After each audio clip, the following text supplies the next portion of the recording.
What's going on today, guys? We got UFC Paris Fight Night coming to you this Saturday night. Borralho taking on Imavov.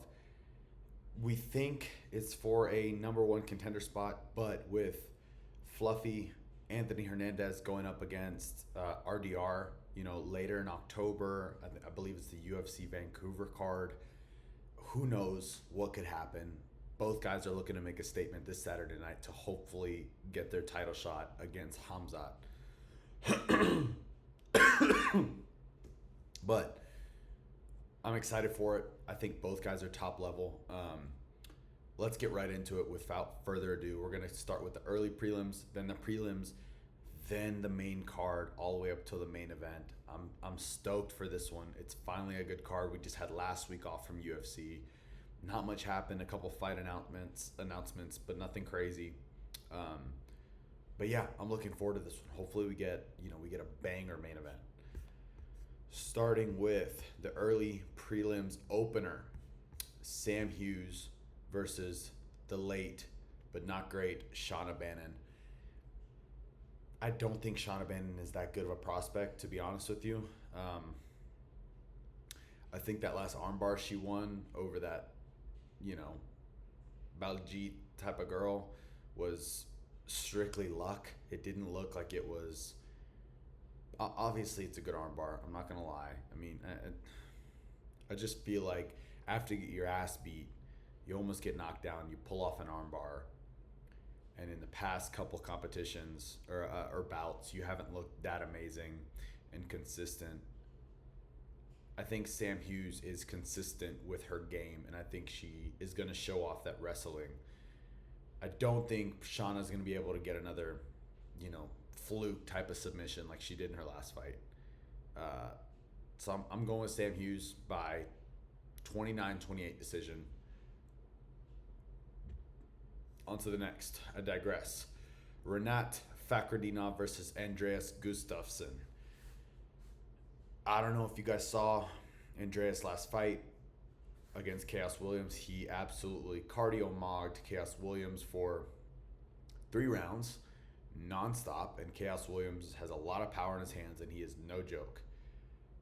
I understand Chaos took that one on short notice. Regardless, Andreas showed out and showed his game, and that nonstop pressure, I don't think Renat's going to be able to beat that. And I think Andreas is going to get a finish in late second round or beginning third round. I think he's going to physically destroy Renat. There's no way he has a 23-1 record. That's insane.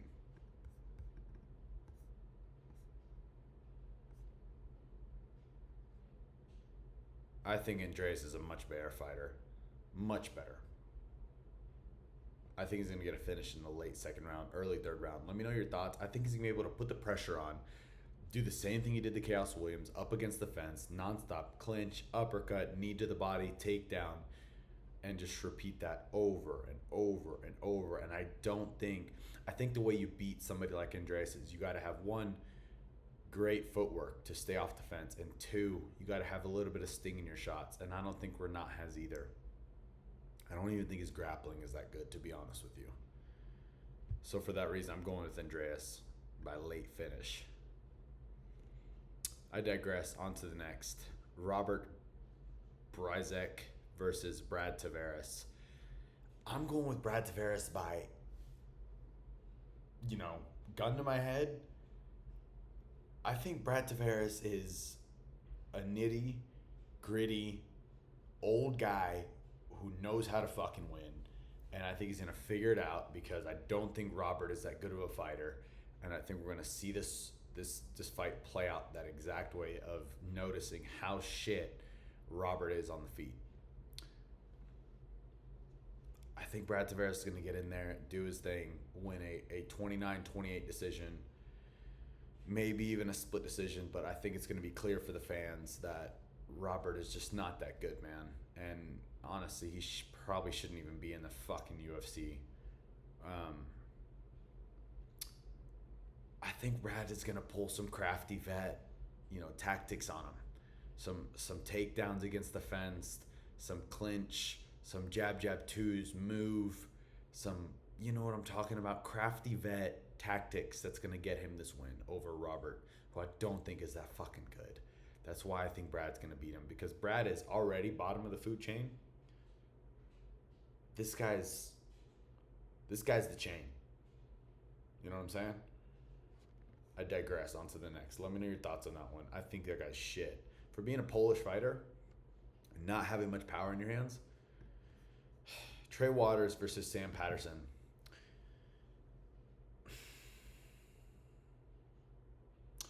I think Sam Patterson's going to have the grappling edge, and I think he's going to be able to use that against Trey Waters, who's not that amazing of a grappler. I understand he has some, he's got some good striking, but I just think Sam Patterson's going to show off that experience on the ground. He's going to be able to take him down and submit him. He's very good on the ground, and I don't think Trey Waters is. And I think we're going to see that very clearly in this fight. Trey Waters' last fight was what? Something Golf, right? Yep. Billy Golf. And fucking Quinlan. Okay? Sam Patterson is coming up from being a lightweight. That's that lighter man skill that we all know about, okay? And I think he's going to be able to show that off, especially on the ground. He's going to have that edge. I just don't think Trey Waters has multiple ways to win. I think it's strictly on the feet, and I think it's strictly some kind of, tit for tat, landing a good punch. And I just don't think he's going to be able to outwork Sam Patterson, who's probably going to get a second round submission. Honestly, I think it's going to be a second round submission. I think he's going to dominate him in the first round on the ground. I think he's going to take him down early in the second round. And I think he's going to get the submission. I digress. On to the next. Cal Fernandez versus Harry Hardwick. I believe Fares Ziam pulled out of this one, and Fernandez is no joke. I'm not too familiar with Hardwick. I know he has some good, fights on lesser type of shows that aren't UFC caliber, obviously. I mean, nothing really is, but Fernandez has shown out and has gotten finishes in the UFC, and I think that's going to show in this fight. This is super short notice for Hardwick. I'm not too familiar with his game, like I said, but I am familiar with Fernandez's, and I know Fernandez is going to get this one done. Fuck it, by second round TKO, some crazy kick or some bullshit. I digress. On to the next. Marcin Tybura versus Ante Delija. I believe Delija trains with Tom Aspinall. He has the game plan to beat Tybura. Tybura just beat Mick Parkin, who also trains with Tom Aspinall, which means Ante Delija also trains with Mick Parkin, who just faced Marcin Tybura. Do you see where I'm going with this? I believe the way Marcin Tybura has got to win a fight is either he cardio mogs his opponent or he has the grappling edge. And I don't think he has either over Ante, who's been training with Tom Aspinall and Mick Parkin, who knows what to expect with Marcin Tybura. Enough said. I think Delicia's going to get a late first round TKO on the ground. I think they're going to strike on the feet. I think Ante's going to get him knocked down. He's going to throw some kind of punch, either a two, an uppercut, something Tybura's not going to fucking see because he's slow as shit. And Delicia's going to get a on the ground TKO. I digress. On to the next. This one's pretty easy to pick. Brenson Ribeiro is shit. Umar Sy is decent. And I think Umar Sy is going to get this one done via 30-27 decision. I think he's probably going to sting Brenson Ribeiro early. And I think that's going to be the game plan of the fight. Sting him and move, just like Umar Sy does. He has the footwork to get out of Ribeiro's crazy type of sequences. And I just think he's the better fighter, man. It's pretty simple. Ribeiro's shit. He's a shit fighter. He's gone up against guys who are right in that top 15 range, and he gets KO'd or beat dominantly every single time. And I think Umar Sy is that good. I think he's right there in that 15 to 16 to 17 range. And I don't think Ribeiro is. Just don't think he's that good, man. He honestly looks like a middleweight more than a light heavyweight. But if you're losing this bad at light heavyweight, you probably shouldn't be going to middleweight. And I bet if he loses this one, he'll probably get cut, to be honest with you. He's pretty shit, man. That's an easy one for me. Yeah, Umar Sy by dominant 30-27 decision. William Gomez versus Robert Ruchala.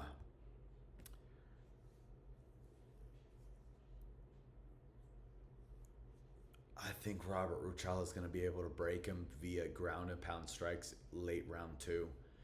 And I don't think Gomez has that good of takedown defense, and I don't think he has that good of striking.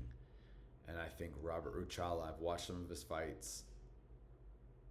I think he's going to be able to dominate on the ground, get the takedowns, and probably land some crazy ground and pound and get the TKO late round 2.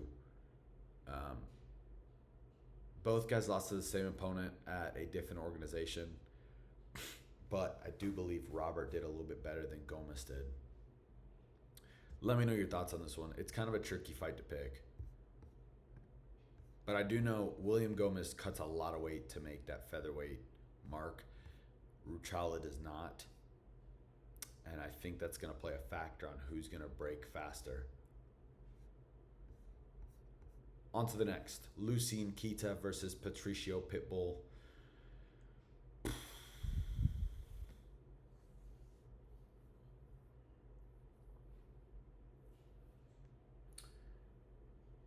Pitbull's very slow, and he's not very dynamic, and he's kind of a shell of himself. It's almost like he fights. It's almost like he fights to not get knocked out rather than win the fight. You know what I'm saying? It's very, very safe. It's a bit Ankalaev-ish, where it's almost too safe to where you're taking no risks the entire fight. Now, there are definitely ways for Pitbull to win, and I think if he gets those takedowns early, his confidence is going to build to where he's going to constantly be getting those takedowns throughout the fight.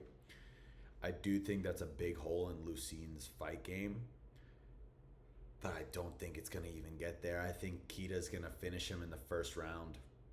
I think he's a lot faster than Pitbull, and he has a lot heavier hands than Pitbull.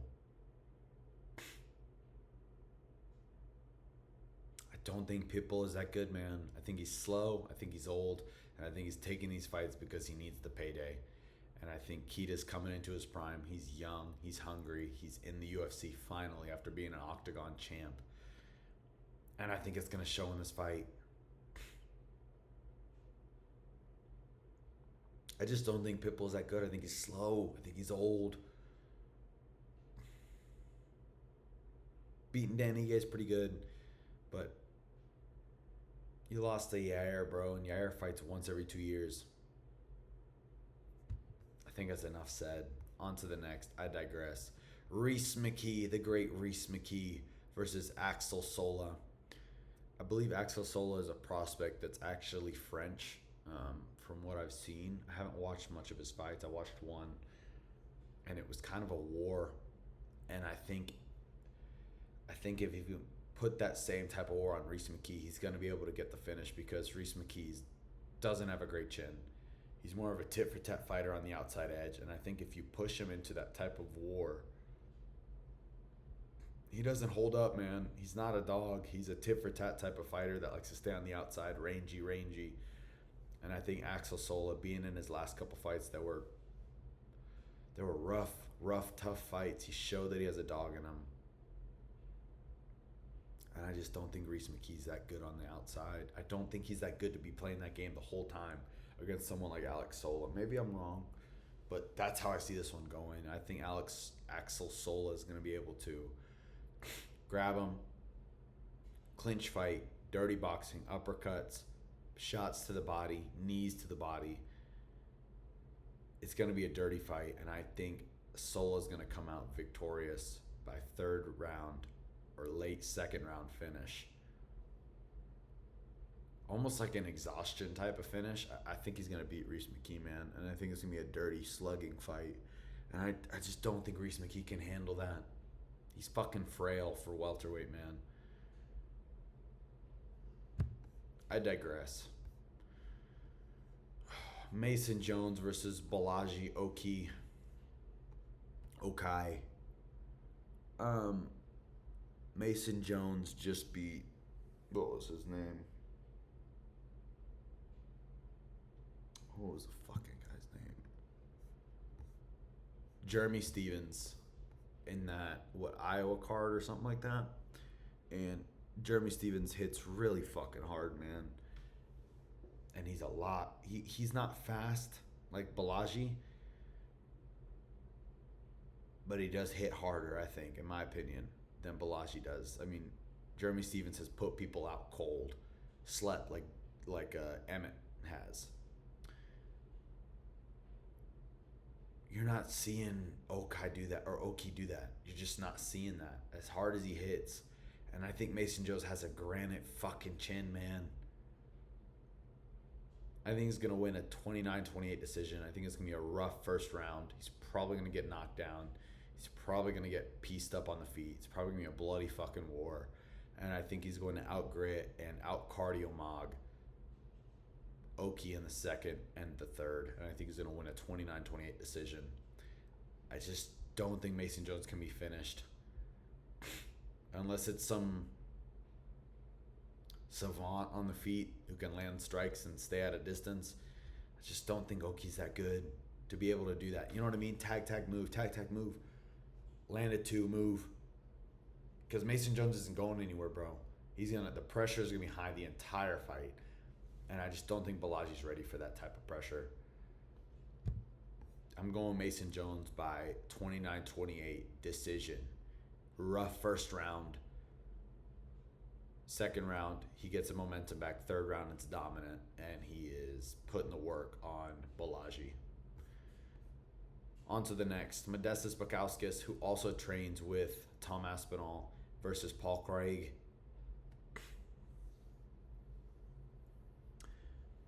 I think Modestas Bukauskas is going to be able to finish Paul Craig against the fence. I think he's going to push him back, land some in the open, and Paul Craig's going to get pushed back against the fence. And Bukauskas is going to finish him with probably some body shots and a killer shot to the head. Probably early in the first round. We've seen Modestas Bukauskas have a couple fights in the UFC. He got obliterated to the oblique by Khalil Roundtree. Rehabbed that knee, got cut from the UFC, won a couple fights on the regional scene in the UK where he trains, like I said, with Tom Aspinall, come back to the UFC, win a couple more fights. He's finally getting a known name again to make a statement to hopefully start climbing the ranks at 205 and get that top 15, 16, 17 opponent in light heavyweight. And I think he's going to finish Paul Craig, who just has a body kick. And sometimes he throws a jab. The guy doesn't fucking evolve. He's been in front of us for a decade and he doesn't fucking evolve. He throws the same two strikes and hopefully he gets knocked down so he can pull guard, or hopefully he can fucking pull guard, because he doesn't take anyone down ever.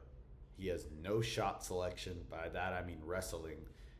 He can't fucking throw a two. He can't throw an uppercut. He can't throw hooks. It's body kick, jab, pull guard.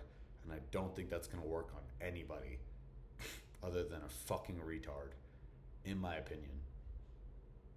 Modestas Bukauskas by early first round KO against the fence. I think he's going to back up Paul Craig, who's going to throw a lazy fucking leg kick or a lazy body kick.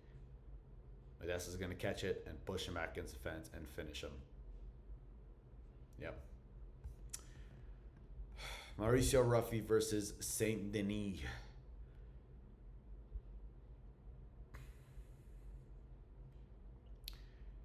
Saint Denis is god awfully slow on the feet, man. He was getting fucked up. Fucked up by Moicano. Once Moicano took him down, he doesn't know what to do off his back. He was getting fucked up in second round versus Poirier, and his last fight that he won was super short notice against a guy who's really a featherweight, who's not a lightweight. And even in there, it was fucking sloppy, and he looked very slow, which I understand. Against a featherweight, it's normal to look slower, but bro, you're not going to be able to keep up with Ruffy. I think Saint Denis is going to approach this very slow, very careful, and in the end, I think that's going to do worse for him than if he fights this as a regular fight, that he always does. I don't think he's going to come in this heavy pressure like he would against anybody else. I think he knows what kind of fighter Ruffy is, and I think that precaution is going to end up getting him KO'd, because Ruffy is very good about walking people into punches, walking people into kicks, and he throws punches from odd fucking angles, and Saint Denis is very slow, and after he throws his strikes, his head is right there on the center line. He doesn't fucking move his head. He trusts his chin, and his chin isn't that fucking good, and I think Ruffy's going to finish him in the first round, probably late first round after he figures him out. I think Saint Denis is going to land some body kicks. He's going to land some jabs. He's going to try a takedown. He might get the fucking takedown. I think Ruffy's going to stuff it or get back up. If it doesn't happen late first round, I could see it in the early second round. Once Saint Denis starts to pressure again, Ruffy walks him into something, KO, flat on the canvas. Probably like the Bobby Green one. I'm excited for this one, man. Hopefully Ruffy can come out here and make a fucking statement. Nasruddin Imavov versus Borralho. Finally, the main event.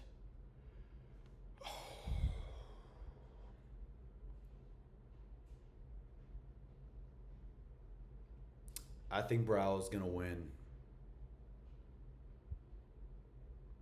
by 48-47 decision or 49-46 decision. I think he's going to win clearly on all the judges' scorecards. I understand Nasruddin has beaten some better competition. I get that. But I don't think he's on Borralho's level. I think Borralho is very good, and I think the plot armor of the fighting nerds right now is on their side. Can he get a finish?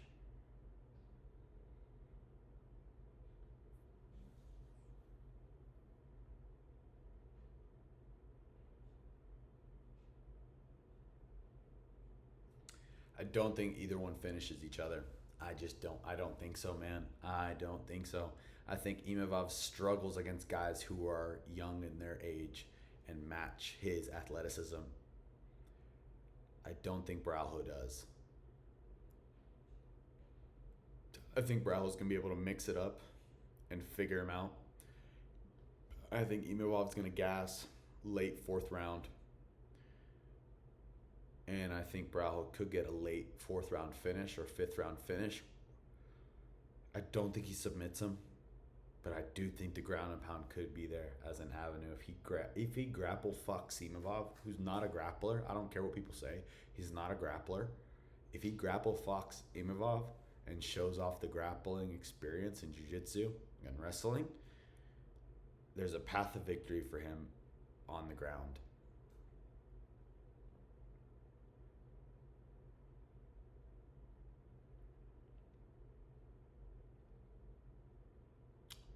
Let me know your thoughts. I got Borralho by either late TKO finish in the fourth or fifth round or a close decision.